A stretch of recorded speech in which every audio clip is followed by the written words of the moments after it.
Welcome to Generations at Work, where our goal is to build bridges and not walls between the different generations in the workplace. Today, we're going to continue exploring Dr. Tim Elmore's new book, The Future Begins with Z.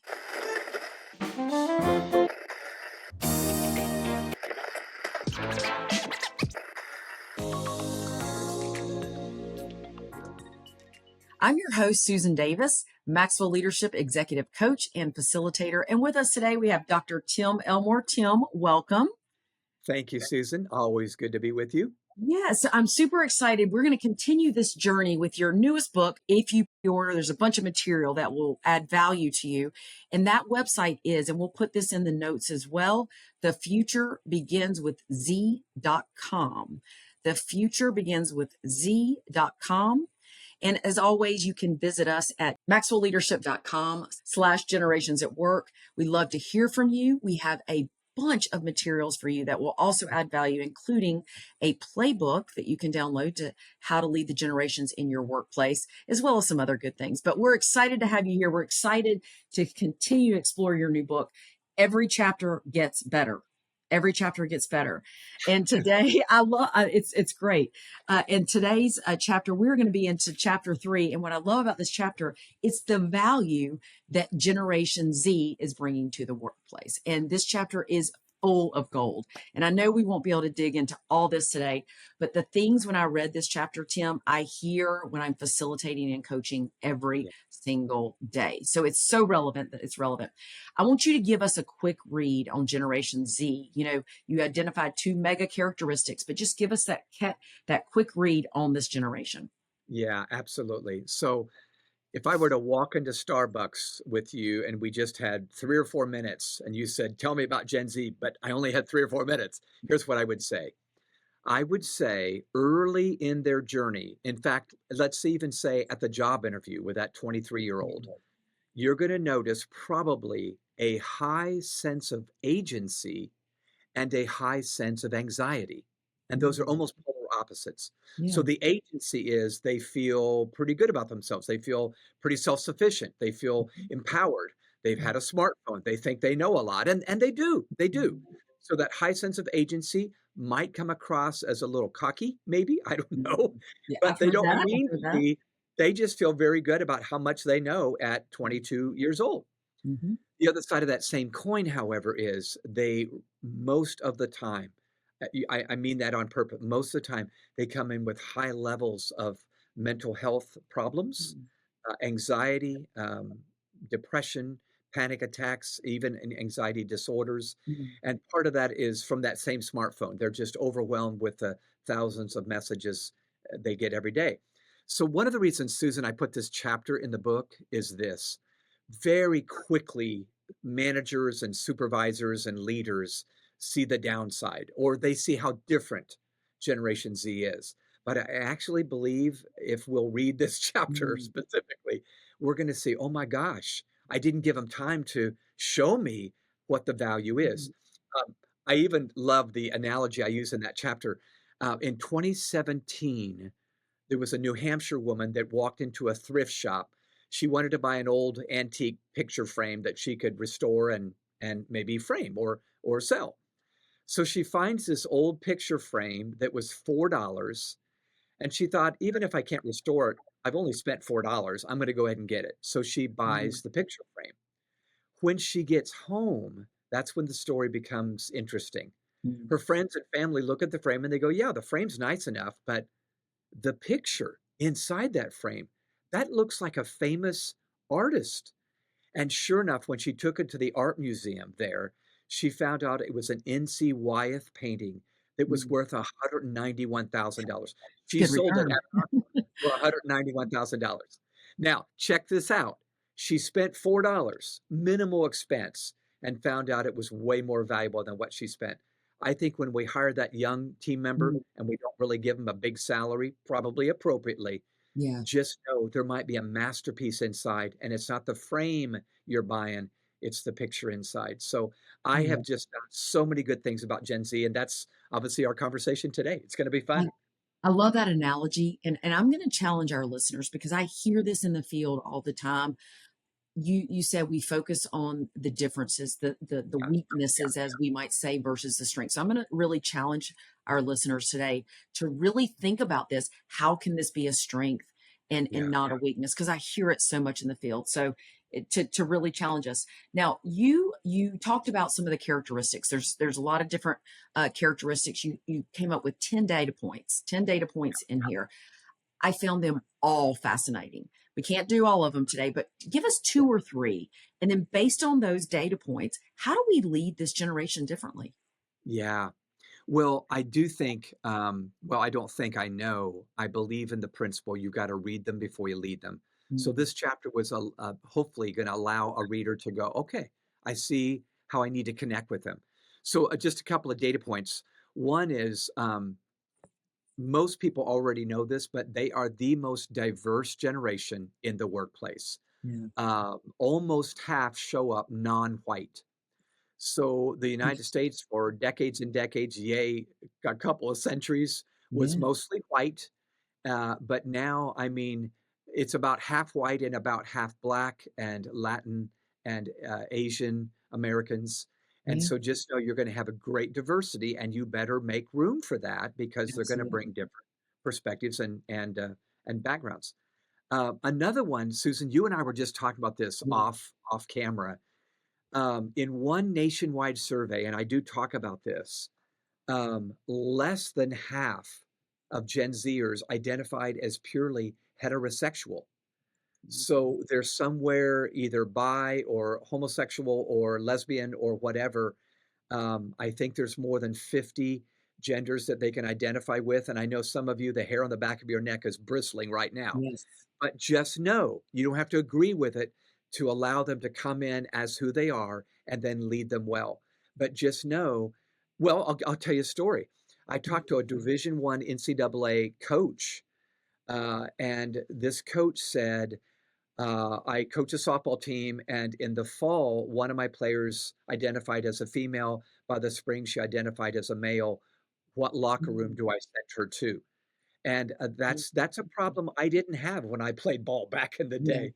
So it's just going to be a very, very nuanced and very different sort of mindset, even though, and Susan, I love what you just said, well over 90% of our lives we have in common. Yeah. We are humans that have needs. We need to belong. We need community. We need to use our gifts to add value to others. But just know we need to focus on what we have in common, but understand what we have that's different.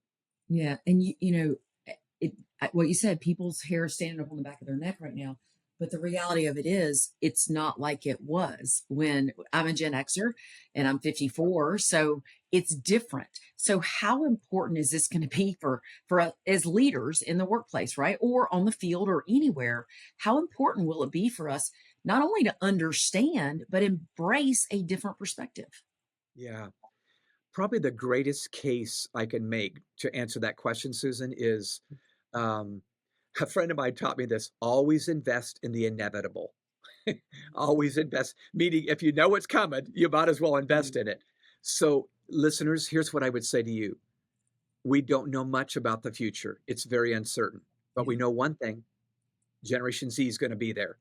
Yes. So, I would say, whether you're listening as a parent or a supervisor or a manager or a colleague, these younger people are going to be the ones that eventually take over, ready or not. And we can make them ready. That's what Maxwell Leadership's all about. It's getting Yeah. people ready to influence in a positive way.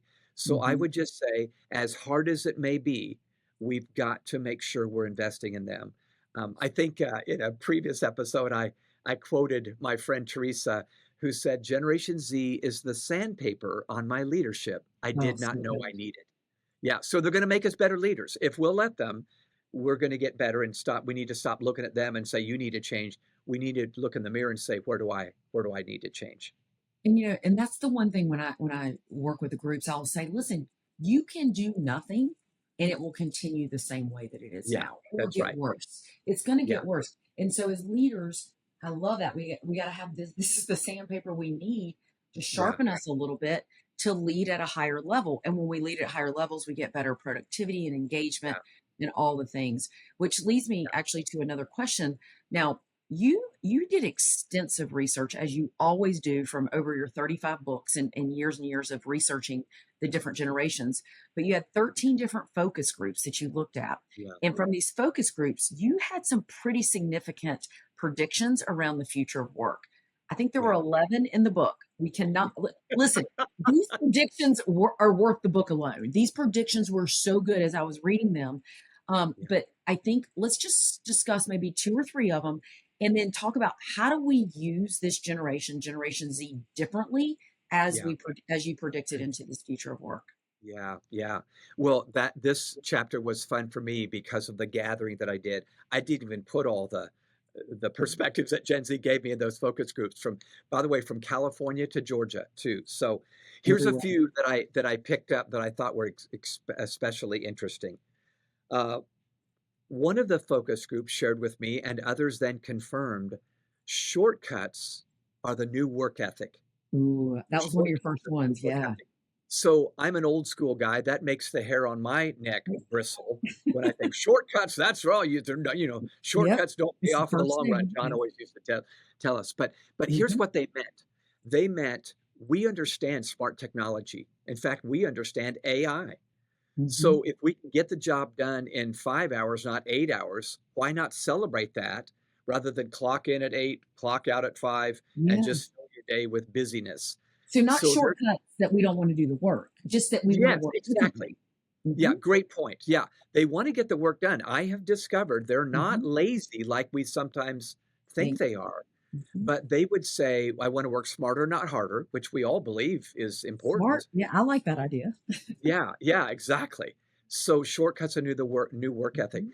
A couple of the Gen Zers brought focus groups brought this up that I thought was just helpful for me as an older guy. 4-day work weeks and pay at the end of the day. So Mm. 4-day work weeks instead of 5 doesn't mean they don't want to work, although some in every generation don't want to work. But I don't think Gen Z is any That's different than every my generation. generation. Yeah, yeah. That's right. So they might go, can we do 40 hours in 4 days and then have a longer vacay or long weekend or Mhm. whatever? And then Susan, pay at the end of the day. I wondered about that. Like, what is up with Yeah, that? Are you going to quit on me? yeah. That wasn't their intention for that remark. Many of these 20 somethings are barely paying the bills. And they say, pay at the end of the day will allow me to pay my electric bill by tonight or tomorrow Mhm. morning.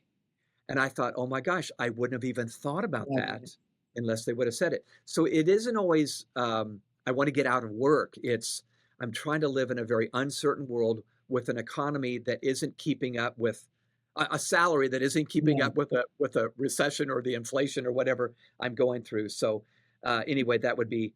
Let me share one more if you don't mind. Yeah, and This Tim, one can was I just say something real quick? Because I think yeah, it's yeah, there's a lot of other countries that are doing 4-day work weeks or yeah, abbreviated work days showing this higher productivity.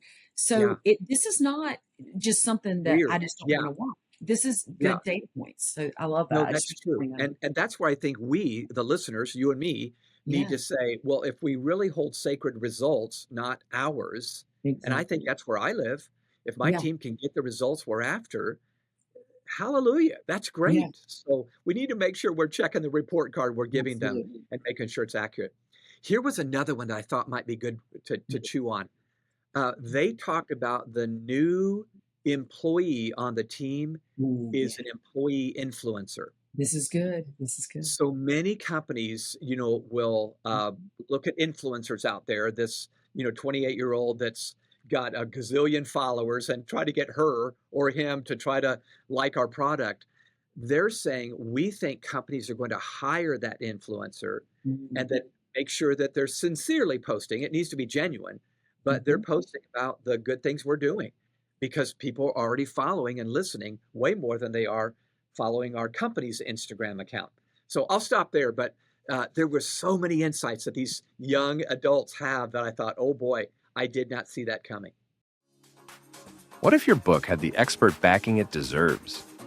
Join best-selling author Tim Elmore and a team of publishing pros for their next book in a weekend event, happening February 27th through March 1st, 2026, in Alpharetta, Georgia.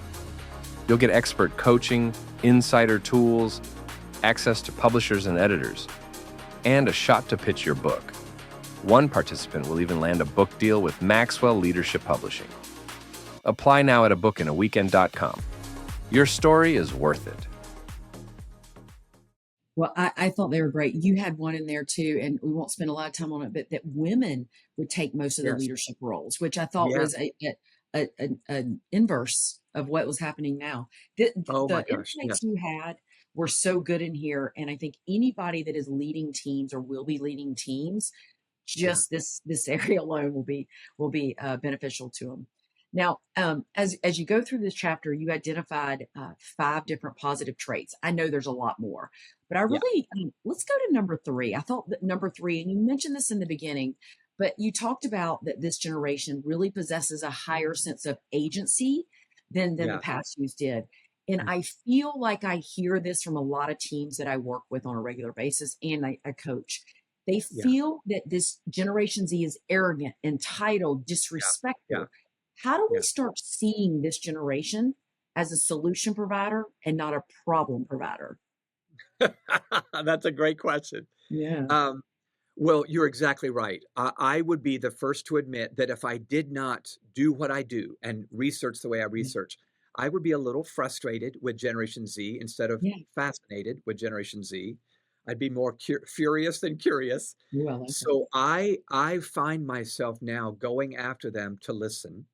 And I just believe that's the new way to lead. 50% of leadership, I believe now, is listening. So they do bring a higher sense of agency. That can be off putting if it feels like arrogance or cockiness. But if you can look past the fault or the flaw that you think you see and see what's behind it, they might be cocky because they do know something about this issue. So Mm, let me tell you a quick story. I okay. have a friend who is a business owner. It's a small business, but he started it and owns it. Now he's built a pretty good sized team. He had a Gen Zer that was in the team meetings, but she looked like she was just scrolling through social media on her phone during the meetings, which he would expect. That she wasn't really engaged in the work, Mhm. which he would expect. And about 10 days after they talked over this one particular problem they had at the team meeting, she barged into his office and said, I think I've got it. And he goes, What do you mean? Well, you got it. She had come up with a solution midnight the night before. So listen, she was working at midnight in her apartment Yep. and she come up with this incredible idea that he would have never come up with. He said, "Well, let's double click on that. Maybe you're onto something." And when Yeah. they bounced it off the team, they said, "I think this may be our secret." But the point was, he was assuming that Mm, she was arrogant, entitled, not really not engaged. paying But attention. in fact, she was fully engaged in a very different way, and she came up with a solution that that team was able to use. I love what you say. Let's get curious, not furious. And that Yeah, curiosity will derail that judgment that we put forth because and maybe that judgment comes from the way we did it, right? We weren't taking yeah, notes, we weren't listening, so we immediately see it through our own lens. I want to talk about one of the other traits really quickly, and that was that this generation has a keener interest in leadership globally than yeah, previous generations. I think this is huge. What does this mean for the future, not only of right here, but of our nations? What does this mean for yeah, our world? How do we yeah. cultivate this and benefit from this? Yeah, well, we need to for sure. First of all, let me go to the why. As I talked to Gen Zers and I began to find out why this keen interest in leadership, and by the way, it's more overseas than it is in the US. It does Mm, exist in the US, but globally, Gen Z is the largest generation alive right now. But their keen interest in leadership, I think, comes from one primary reason. They look around the world and they see lots of problems and lots mm, of poor leaders. Now mm, that sounds like a judgment, but let me say it again. You look around the world, you see lots of problems that need to be solved. And mhm. they're wondering, why did you not solve this yet? Yeah. I mean, in 2020 with the Black Lives Matter Mm, marches, whether you agree with them or not, they were wondering with those marches, why didn't you solve this civil rights issue yet? mm, Boomers and Xers. Good question. So they look around, they see lots of problems. And then, Susan, they're very keenly aware that so many leaders are egocentric, mm, uh, power brokers, often white males, and by the way, I say this as an older white male, Yeah. this is what they see and they go, "We need a new kind of leader." That's what I heard from them. "We need a new kind Mhm. of leader, one that sees service, not power, as the main ingredient to their leadership." And Yeah. by the way, back to your point too, they see more women in leadership because they think women might be more prone to be willing to serve since they're so community oriented. And think about this, more women are graduating from college now than men. And that Interesting. doesn't mean they're all gonna become leaders, but it very likely will be a husband and wife. She'll have the degree, he won't. Yeah. And, we're gonna have to make sure our egos don't get in the way of our marriages and our workplaces. So, I'll stop there. Yeah, and this goes, I mean, this goes back to, my parents, their parents, it was a flipped situation. The Yeah, man is yeah, the one that worked, the woman stayed home. So a lot of this is changing. You talked about different shifts that we need to make as leaders. And, I too, because I've immersed myself in learning from you, I teach this with teams. We go in and coach only because I've been very intentional about learning. yeah, I'm yeah, learning I've got to shift as well. I yeah, cannot continue to lead the same way and yeah, expect a better result. So what are some of the shifts that we can make to yeah, capitalize on the amazing attributes of Gen Z, the yeah, things that are going to be very good? sure. Let me just, give you a few. I think I've got some of those shifts in the Mhm. book. One that I have made myself, and it's really helped me, is for me as a leader, I need to not think control, but think connect. Mm, Don't think control, think connect. By that, I mean, when things seem to be going awry, things aren't going right. The first thing we want to do is seize control, right? Let me just get the controls down, and blah blah blah. By the way, we say this as leaders at work. We say it as parents in the house with a teenager. So what I would say is control is a myth. You really don't have full control of anything. There's lots of uncertainties. mm, And I think when I seek connection with that Gen Zer, so instead of wagging a finger in their face, I put my arm around their shoulder and I mm, connect with them. I don't get control, but I get deep influence because I did it once again through a relationship, not through my position. mm, Here's another big one though. Don't think what, think why. With mm. Gen Z, because they've grown up with a smartphone, we just wanna tell them what to do, and that doesn't fly much anymore. Yeah. Nobody wants to just be told what to do. If you'll first go with why, let me tell you why we're asking you to reach this goal, it will probably make sense to them, and Mm. knowing the why, they're much more willing to do the what. Give them a why, they're willing to do almost any what. So I feel like this is where we need to begin to completely shift the way we used to lead. And they're asking for a new kind of leader that's about serving people and solving problems. I love Serving that. and solving problems. Yeah. I love that. And and as John Maxwell will always tell us, we add value to people and then Yep. serve them where they are, not where we Yeah. are. And Absolutely. the more we can serve them, which also brings up creativity and innovation and all Yes. the Yeah. things that you talk about in this chapter. It's just amazing. I'm sitting here thinking of a couple teams that I work with, and I can see those people sitting in the audience saying, with their arms, stretched. Well, this just isn't the way it's done, and this, you know, just Yeah. to Yeah. embrace that. Guess what? It's going to be different, and different is not bad. And how do Yes. we look to the positives versus focusing on the differences, as you mentioned Yeah. earlier? Yeah.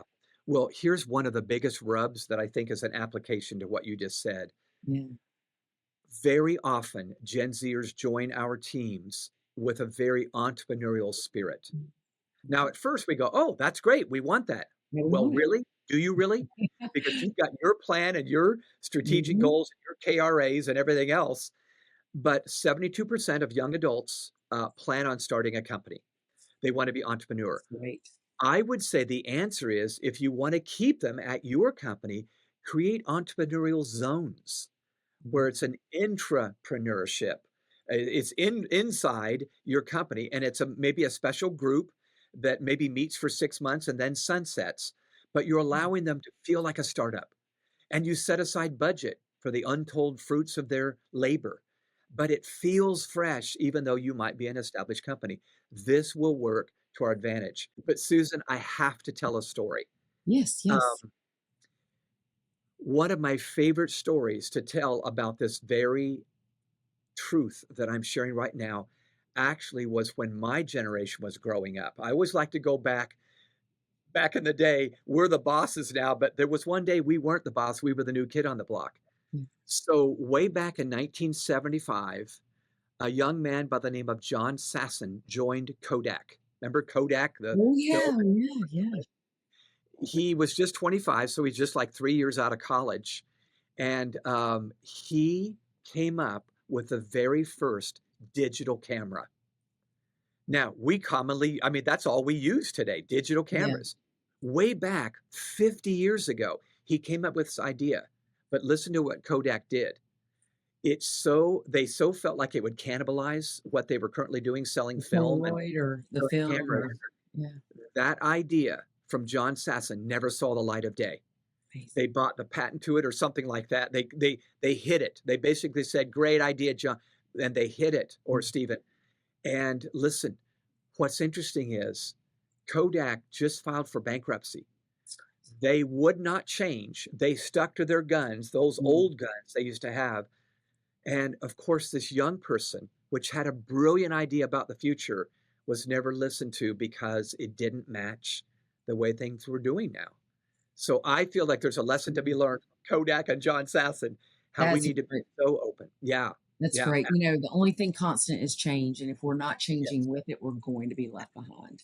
that's so, Yes. so true. We are going to continue this conversation with a special guest in our next episode as we continue the discussion around chapter 3 of the value of Generation Z and those team members in the workplace. We'll see you soon.